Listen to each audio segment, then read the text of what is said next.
Welcome, everyone. Today, we are talking about how to show love to people. That's really what we're talking about is how to show love to these teenagers and young adults in our lives. And there's some specific ways that we can do that, whether it's through a team spirit bag or a team dinner or a college care package. All of these are just ways for us to communicate love. And we have the perfect person joining us today to talk about this. Her name is Krisi Monsiviaz, and she is a food enthusiast and community cultivator. She teaches cooking classes. She writes on her blog. She hosts events in her home, and she is amazing at curating beautiful content. In fact, you can get it through her newsletter. And she encourages, equips, and inspires people to create delicious food, to gather with purpose, and to host with confidence. She has lived all over the world and in multiple regions of the US. And we're going to talk a little bit about that and how that's influenced her journey. But this experience has taught her how to build relationships and strengthen community around good food. You can find all of her recipes on her website and also follow her on Instagram or TikTok or YouTube. But I absolutely love following her on Instagram. She's so engaging and I get lots of ideas. And for an even deeper dive into what's happening in her kitchen and her home, you can again sign up for her newsletter and find out all the things. But she is someone who's been very involved with her kids, with their activities, and she has lots of ideas. So, Krisi, welcome. And I just want to start by asking you, what is the why? Why do we do this? Why do we go through all the effort? Thank you for having me. Thank you, Alex. And thank you, Krista. I love getting to be here and be a part of this. And what you guys are doing is so encouraging to so many women. So it's an honor to be here and be part of that. And I love that we're starting at the why because it helps just steer our ship of, which direction we're going and why we're doing it. And I think there are a couple of reasons. I think one of the most important things is our kids, especially during the teen and young adult years, they're looking for a sense of belonging. They want to belong. Actually, all of us want to feel like we belong to something. And team momming and care packaging um, demonstrates to our kids that they belong to our family and that we are for them and that we are a unit. And we want them to feel connected to that family and to be excited about it. And so Mm. this is an opportunity to invite them in to that belonging. And then also, we have an opportunity as moms to create a culture in our families, in our homes, and one that I think our kids hopefully want to be a part of. And we can do that with fun things. We can do that with intentional things that we're going to talk about today.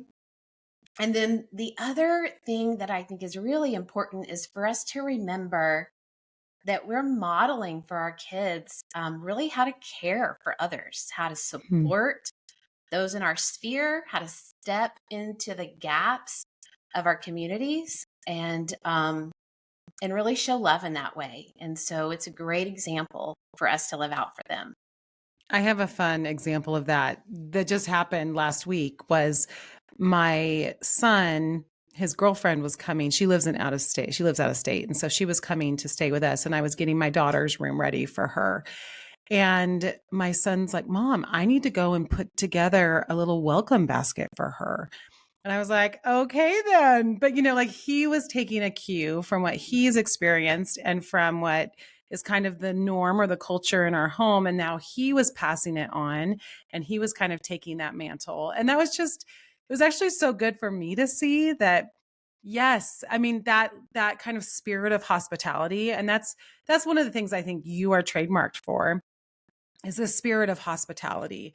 And that really is such a biblical virtue. It's such a God honoring virtue. As God has shown hospitality to us, now we get to show that to others. And there's just some real practical ways we can do that. So I love that kind of idea of that contagious hospitality that our kids are picking up on. So it's real. Yes. That's a great example. Okay, well, let's talk about team spirit bags. I mean, the team mom thing. You don't have to be the team mom to create fun and spirit and support for the team. You can just be the person who organizes it. And my sister and I always say a little organization goes a long way. So just talk about some of the things that you have done to celebrate your kids and the people on their team through your actions in that way. Awesome. And I love that you made the point that you don't have to be, the assigned team mom to really contribute and be a part of this. I think that's so important for all of us to kind of rally and play a role.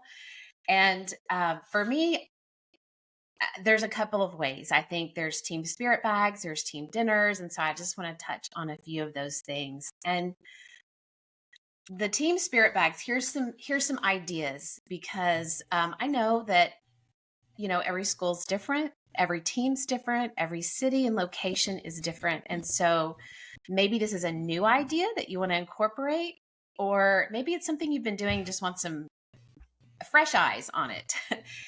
And I am all about, like you said, I'm all about hospitality and community. I think it's really important, again, to draw others in, not feel like you have to do everything on your own. And it's all you. I think people want to be a part of something, like I said. And so really have your radar up and don't be afraid to ask the other parents, if they want to play a role, if they want to do a part. For example, one of the things that we did, this is one of our favorite traditions. We didn't know it was going to be a tradition. We started it, and then every year everyone was looking forward to this. And we made lanyards for the parents to wear. And so what we did is we just captured those pictures. We got in touch with the team photographer who was taking our players' pictures. And we got those, and we kind of had like a little lanyard building party. We laminated them. We put the roster on the back and the schedule. So you had all that handy, and then passed them out at the first game to the parents. So they had a picture of their player. You could identify which parent went with the player by their lanyard they were wearing, That's so cute. which was really helpful when you So have a helpful. it was fun because several of us, got together and, chatted as we put these together. And then we had the siblings help pass them out at the game. And so they got involved. And then you kind of had this keepsake. I mean, I ended up having all of these lanyards hanging from my car rear view mirror during football season, because that's where it was housed. And it was a really fun tradition that the next year, the parents were all looking forward to. Where are our lanyards? And just a little thing that was practical and kind of, you became a way for us to meet one another and kind of have a commonality. So that's one of my favorite traditions. Well, I think it could be really cute to do it just 2 or 3 per player and say, these are for the fans that are going to be there for you. Just being mindful of kids who maybe wouldn't have mom and dad sitting in the crowd, but like grandparents or siblings or a significant other, to say, okay, everyone gets to have 2 or 3 for their main fans who are going to be there. And that could offer some sensitivity there. Oh, that's a really great point. Yes, I love that. Yeah, but it still serves the same purpose of, these are the people who are here to support that player. And that can be such an awkward thing in the stands, right? Where you feel like, wait, I've been sitting next to you for 3 games and I don't even really know who you're here to cheer for. But that can offer that. And it creates that sense of belonging for the fans too, to say, I'm official, I belong here. And maybe I have even a lanyard. yeah, that's right. And for those families that maybe don't fit a traditional mold, even more so, to say, I belong here, I'm part of this group. So I love that idea. I think it's really so cute. So cute. Yeah. And I think a lot of people do stuff like that for football because it's a bigger team. But actually, it's like you said, Alex, some people don't know who belongs to who on the soccer team or the volleyball team, or, it gets confusing. So I think that's really helpful. And then you can be like, oh yeah, let me ask about Jill or Ryan. Yeah, for soccer playoffs that we had this spring for the seniors, someone made old school buttons, Oh just yeah. Oh like yeah. The with the buttons. Bring metal, back the buttons. and so we got five buttons for Genevieve that Yeah. were pictures of her from the field that someone had taken, just random action shots. And Cute. again, we just passed them out to whoever was there that day for her. Mhm. Yeah, absolutely. I still have my high school buttons. Like sometimes my family will come out and they'll be wearing my button Right. from my lilac days. They'd be like, "Here she is." I mean, it's like a joke now that, someone will come out in the button. Yeah. So the It's a great lanyard, the keepsake. button. It's a Mhm. great keepsake. Okay, keep That going, is Krissy. We great. want to hear more. That is great. No, that is so fun. I just want to see the buttons now. I just got to say. Uh, um, the other thing that I've done in putting together, these spirit bags, which is basically just a bag of some sort, and you can go from one extreme to the other. You can use paper bags that you decorate. I've seen cheer squads who have these darling personalized, bags with these little spirit keychains attached to them. I mean, I can imagine. I can imagine. Can we but just clarify right now that Krissy's in Texas? So I appreciate that because Me you are too. bringing a part of our country into the conversation that is probably the experts in this kind of thing. So Totally.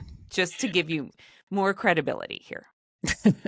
Yeah. Well, thank you for that. We do take these things a little bit seriously and sometimes to the extreme. So we have done those things. But I think just the idea here is for a fun way to really love on our players and say, we're here, we're supporting you, and we can put together a hydration spirit bag with everybody getting a team water bottle, stuffing it with liquid IV and a bunch of fun things. And there you go. Another thing I like to do is I like to get, again, back to the fans and creating a sense of belonging and spirit and unity, is I have brought a stack of paper sacks, stickers, and markers. And I have rallied all those little siblings running around or maybe grandparents hanging out and said, hey, will you just decorate these bags for our players? And that pulls other people in. Again, you're not doing it on your own, and you're also creating kind of a sense of team spirit, and everybody's got some skin in the game, and it's a fun thing for them to do. And then you stuff them, you make your trip to Costco or Walmart, and you stuff them with candy and goodies. And according to my girls, there should be a hair scrunchie or something along those lines included, but not necessary. We've done bags where it's a color theme. So everybody gets 3 colors, and it has to be in the blue, white, and maybe one other color, pattern, or it can be, whatever. It can be Tic Tacs. It can be gum. It can be Gatorade. I mean, it literally can be anything, but it has to be that color. And that actually quickly creates this fun bag without trying, because it's all the same color. That's cute. Yes. And the other thing about that is it gives someone a clear expectation and something easy. They're like, oh, I just need to go find blue things. And it's not too overwhelming for someone to figure out what's the best thing to put in there. And can I clarify that when we're talking teams, I know for Krista and I, that means sports teams for our kids, but there are a lot of other groups that could benefit from this too, like the cast of the school play or the band so it doesn't have to just be a team. Band parents are next level. My sister right. was one of those. And I mean, they do it well. Like they know. We should probably have someone on that talks about the band specifically. But I mean, it's a commitment. Yeah, but this could be any group of kids, right? Yep. So maybe I talk a little bit about team dinners then and what that has looked like, because that's one of my favorite things. Me too. And it is getting to do something. I mean, I highly recommend doing something even at the start of the season, before we all get too swamped with our schedules, because that's going to foster friendship. Again, I am all about, let's connect, let's kind of be a unit, let's have a sense of belonging, and creating that at the beginning of the season is a really great tone to set for your team, your band, your drama production that season. And so a couple of tips that I would offer for that. It doesn't have to be fancy. In fact, my tagline is make the food filling, not fussy. That's great.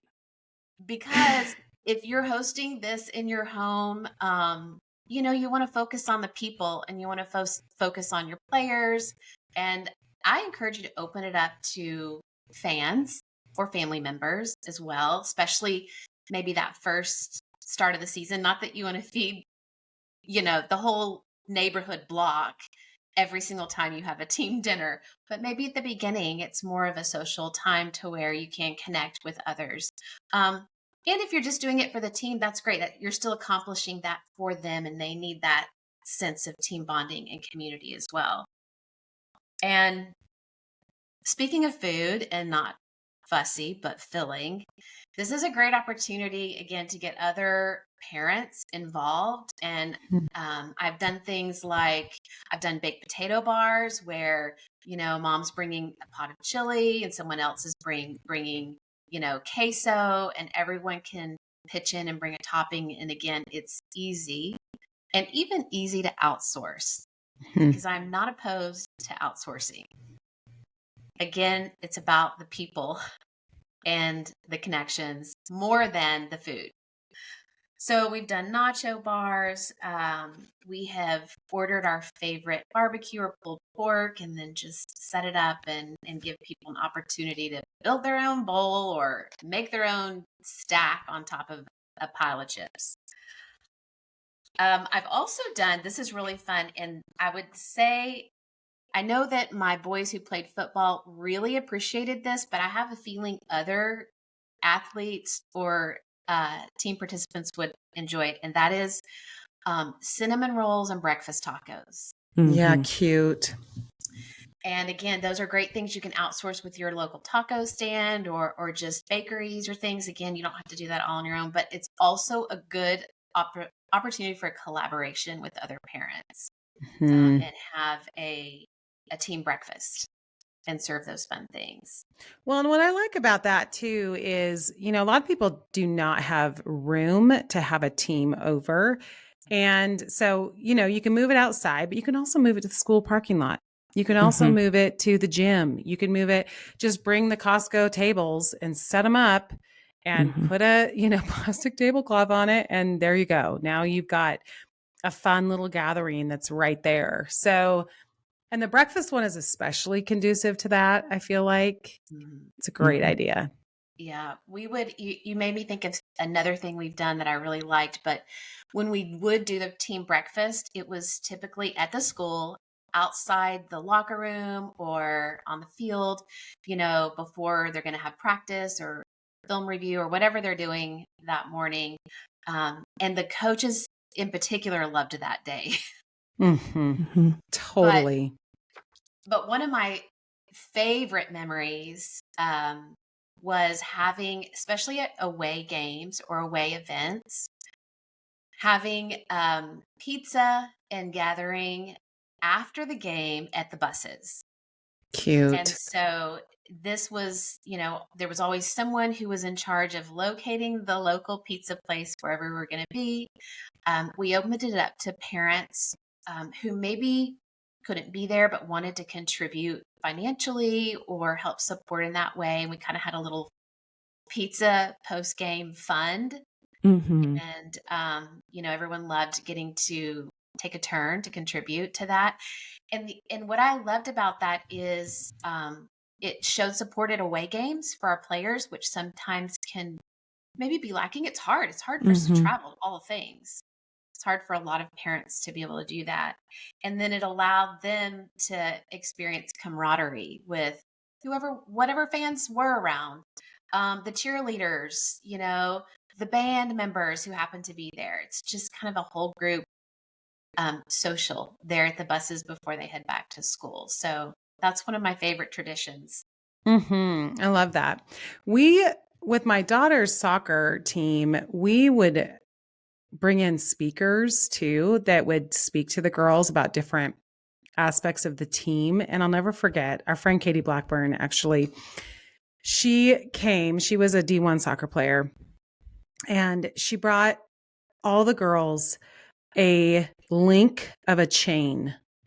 And then she talked about the team and about teamwork and about every person's part on the team. And then at the end, she had everybody link their chain, and then they actually carried their chain in the ball bag. How cute is that? So that everywhere they went, they had the chain in the ball bag. I'm like, this is so good. I just loved it. But I also think, sometimes we can think beyond just what they're eating, and we can also think about what food they're getting that is encouraging their culture, their team culture, and what they're building there. And that may or may not be happening with the coach. Maybe it is, maybe it's not. And so that's another way I think that we can support teams. I know one of our local football programs, on the regular basis, they're bringing in speakers for that reason, to build team culture and to build this sense of, we're not just playing a sport, we're also building character, we're building people. And that's just like next level vision, which I get really excited about. Yes, that's a really great point to bring up. I know that our football team did that, and I know that my daughter's softball team had speakers, and sometimes it was former players coming back and speaking into them. And then sometimes, like you said, it was people at a different level of their sport speaking into their heart and soul and character, which is so important and so valuable. We do want that. And one of the things that we got to be a part of for one of my son's teams, my husband loves sports, and he coached our sons and daughters along the way when they were younger, and he was always there rallying them along and encouraging them, and also challenging them, like dads do. And he wanted to, like you said, really pour into their character and their soul and go beyond just cheering the team along in their success, or even the players. And so he started gathering the dads or the grandpas or the uncles or the brothers on the sidelines before the games would start. And they would just stand in a circle, arm in arm, and pray for those boys. Wow. And what I loved watching were two things. I loved watching the circle grow as more men saw this, found out about it, wanted to be a part of it. They thought, yeah, I want to be a part of that. Again, we're back to belonging and impacting and connecting. And so seeing the circle grow, seeing, like my husband didn't have to coerce. He didn't have to remind. The men just showed up. They knew where to go and what spot to be at before those games and pray together. And then the other thing I really loved seeing was, again, you're modeling something for people who maybe that was never modeled for them. How do I pray for my son? How do I pray for my people? And they got to hear that from men who were modeling that, and then to see them step in and say, hey, I want to pray today. I got us. So that does go way beyond the food, but man, powerful.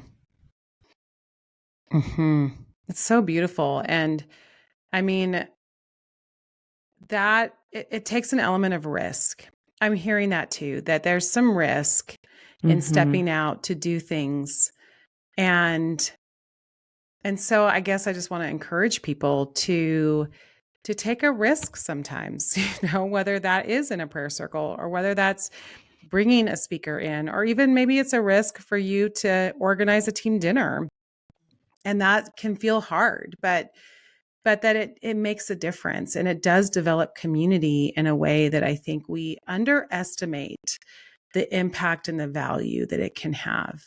I mean, I was even thinking about, because different teams offer different opportunities. And I will say that too, right? I mean, the smaller the group, the easier it is to do something different or more robust, I guess. Like, for example, my son is a golfer. And so the golf team was not huge. So when I had them over, I mean, we could have them over all night. We did campfires, we did big games, we did because we could. There was like such opportunity there because of the size that we could really invest in these boys. Like, I could spend time with them. I could talk to each one of them. I just made it, my husband and I both, we just made a big effort to be very present and involved when they were over. And so I guess that's also part of our creativity in this, is that we can adjust according to who it is and what the situation is. What's the size? What's the makeup of the people? What's the parent support or not, and then adapt accordingly. Yeah. And I'm thinking too, being mindful of coaches being appropriate in how how you you don't want to be the mom that takes over. And at the same time, if you see there's a gap here that maybe parents could fill, to be appropriate in how you approach the coaches as well, to say, we would really love to support you and your efforts as a coach. This is something we can uniquely do as parents. And how do you see that working out, us doing this together? And I think coaches always want, and really probably need, as much support from parents as they can get. Being a coach is also a risk, putting yourself out there and having a lot of people potentially be mad at you.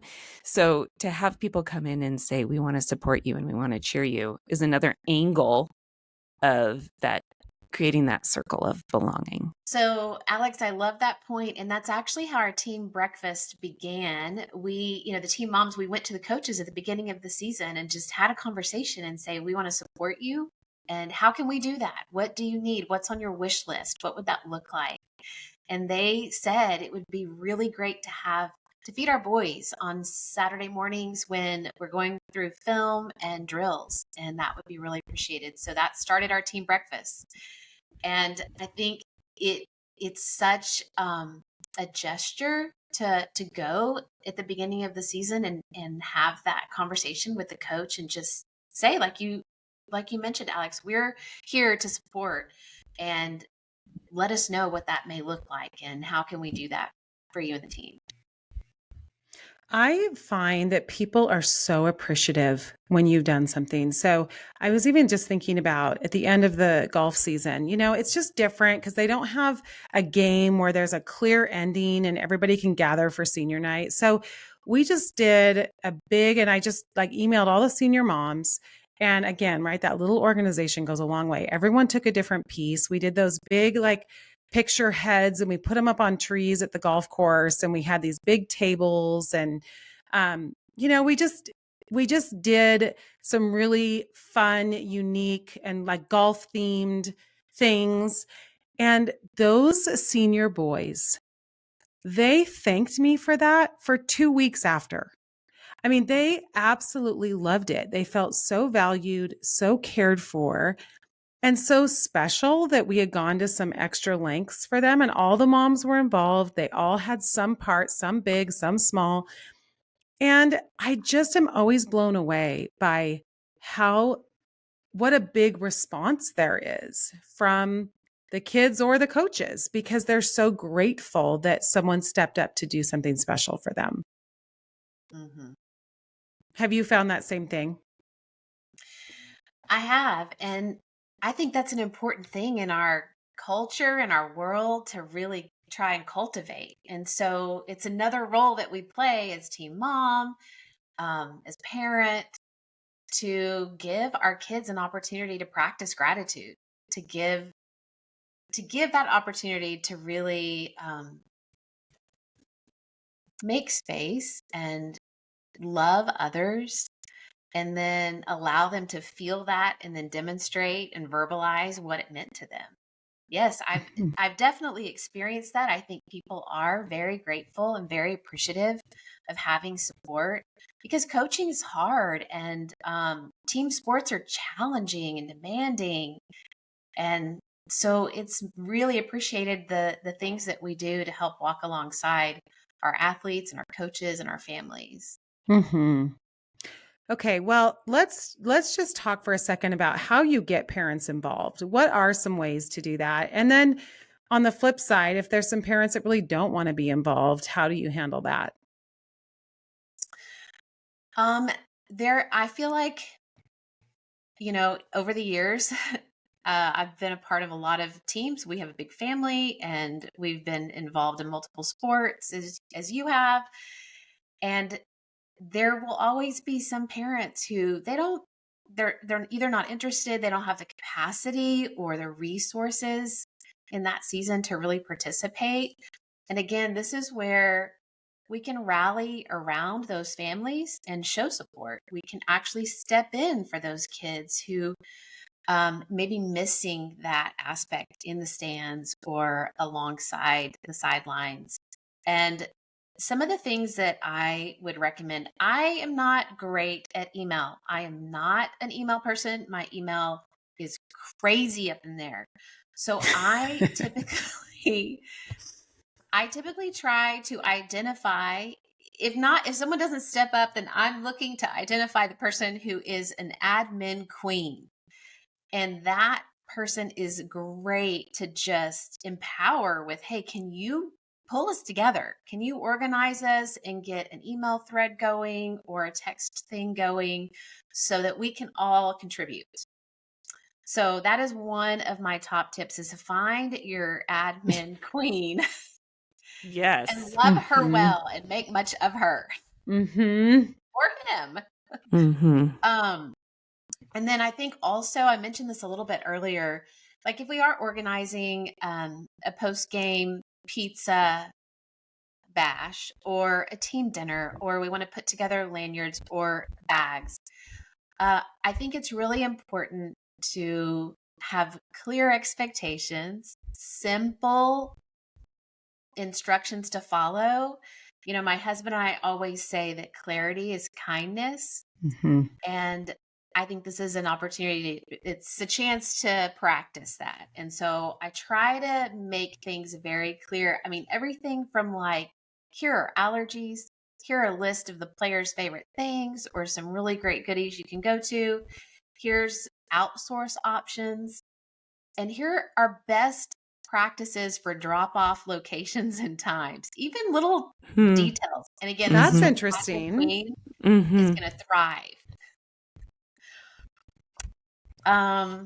Yeah, that logistical thing that maybe not everybody thinks about, but someone might not think until they're driving to the school or they're driving to wherever think they're supposed to drop something off. Like, oh, I don't know who I'm supposed to give this to. Mm-hmm. But you've pre-thought that for people. And I think one thing that I've noticed on teams that we've been part of, especially through our schools, is that it's hard to say everybody needs to do X. Because some people just can't, whatever it is. But to say, okay, 3 of us are going to do X, and we welcome anyone to join us that would like to, so that it doesn't offer this cliquey exclusivity. There's still this openness, but there's also the freedom for people to say, I just can't do that right now. And to be clear, like, we're going to offer this for all the kids on the team. If you would like to contribute by making a donation or by helping us pack bags or whatever it is, wrap burritos, we welcome that. And if you can't this time, that's okay. And so just the way that you phrase it, I think, can give people freedom to not feel that pressure, especially if there's money involved, of, oh, we can't do it this time and my kid's going to miss out, because that's like, right, an adult, whether it's a parent or grandparent's worst feeling of, I'm not able to provide for my child the fun that everybody else can. And so if you can manage it in a way where it's not dependent on that. That is great. And then also having in your back pocket some parents who may be willing to just quietly sponsor somebody if it is a big cost item. That is so good and so important. And I was going to talk about what you just said, and that is giving those parents who do want to could do more, can contribute more. They're all about that, giving them that opportunity to be able to giving them that chance and that power. And here, you can help contribute to families who can't do that. And the other thing that I found helpful was actually having conversations with my kids, and just asking them, hey, because they know, who are your teammates that maybe don't come to the team with as much support as some of the other players, to just help identify so that we as parents can be intentional in maybe even reaching out to those families and say, hey, I just want you to know that we have a lot of parents who are available if you need rides or if there's anything we can do to help support one another here. I'm available. And however, and how you phrase that, I think is also really important. But it gives us a chance to have those kinds of conversations with our kids and again, model what it looks like to love others well, to be others oriented, and to stand in the gaps. And then practically we get to kind of have our radar up for players who may be in that situation where they need support from the other parents and team members. I've also found that asking for people's ideas, it doesn't mean they're committing to do it, but they feel more invested if they've contributed to ideas. So I'll say, hey, we're brainstorming ideas for senior night, for example.